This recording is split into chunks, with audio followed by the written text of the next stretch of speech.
What's up, people? It's your girl Adiola. Honestly, I don't know where to start. Mr. President, you're welcome to let me look here in case you're watching. You know, sometimes I wish you would actually watch this show. Do you know what is happening in your country? Are you even aware? Like, seriously, are you even aware? How can more than 200 people be killed in one day? This was not an accident. These people were murdered. They were butchered like animals. We're talking about children, wives, mothers, husbands, old people, young people. Don't you have children, Oga Buhari? Yes, you have children. You know, as precious as they are to you is as precious as those who died. You have a wife, Oga Buhari. Do you know what it's like for somebody's wife to be butchered? You have a family, but it's like you have no heart. If you do, you would have done something before this happened. How long have we been shouting? We've been shouting for so long. This is not the first time that such is happening. And it's not as if you don't know who the killers are. They are from your ethnic group. And if people say that you are tribalistic, you would say no. Is this how you belong to everybody?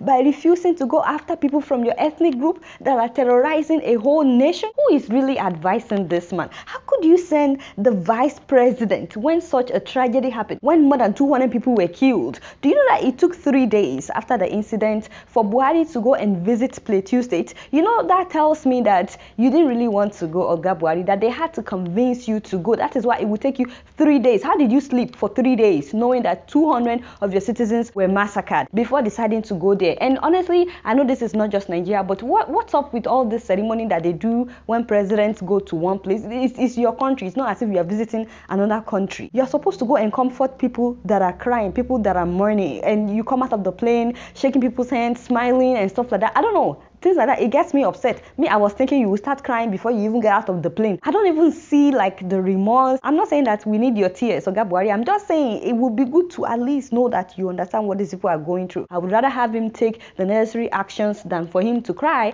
but you're not taking any actions and you're not showing any empathy. And then you say you are president of the whole country. And you know why all of this is happening? The herdsmen have taken over everywhere in Nigeria. They are now grazing their cows at the National Assembly's premises. National Assembly.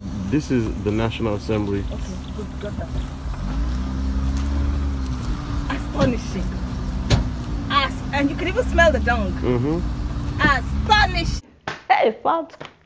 How did we get here? Literally, Nigeria has now become an animal kingdom. They are grazing their cows in Lekki in Lagos. Our car cannot even move. They've taken over the whole of Nigeria. See, this is Lagos, Lekki. Lekki, Lagos. They block our car. We cannot even pass. Elegushi area. See, look at, they don't block us. Block us. Nobody can talk again. Lekki phase 1. Baba. You see what I'm saying? And no one can say anything, because if you say anything now, they can kill you. No one has been successfully prosecuted though since this herdsmen started killing people. This is massacre. And to add salt upon injury, as if to reward them for all the people that they've killed, the Buhari's administration wants to spend 170 billion naira. I'm not saying million, billion naira to construct ranches so that the cows of the herdsmen can graze. While I think it's a good idea to have a place for them to graze so that they won't be everywhere as they've been, I still have a lot of questions. First of all, why 170 billion naira? That is almost $470 million for cows to graze. How much have you spent on those whose loved ones were killed by these herdsmen? And how much are you spending on those whose arms were cut off by these herdsmen, those whose legs were cut off? These cows are getting better treatment than the human beings in Nigeria. So we have this kind of money to spend on grazing, and we cannot spend such on one hospital. I mean, I'm not saying that grazing is not important. It is very important. A lot of Nigerians eat beef, but people are dying every day because of lack of health care. Also, budgeting 170 billion for the herdsmen after terrorizing and killing people. Are you saying that the way to get you to do something for a group of people is if they start killing innocent citizens? I don't get it. So if other people want you to do something for them, if they want you to budget big amount for them, they should start killing innocent people. I'm not saying you shouldn't spend money on grazing. Again, I support the idea of them having a place to graze, but can we bring people to justice? All the perpetrators of this massacre, can you bring them to justice first before you start building them grazing fields? It's like you're not even holding them accountable for their actions at all. These herdsmen have said it over and over that the lives of their cows is more important than the lives of human beings. This is genocide. People eat beef beef in different parts of the world, but it is only in Nigeria that the life of the cow is more important than the human being that will eat the cow. You know, my fear is that people would want to revenge, and of course you know what would happen after that. I keep saying that there is fire on the mountain, and Nigerian officials don't even know that we have a problem. If care is not taken, this could lead to another war in Nigeria. And the reason that we are here in the first place is because Buhari didn't do anything to those responsible for the massacre in Benue State, where they killed about 80 people in one day. And he wants to run in 2019.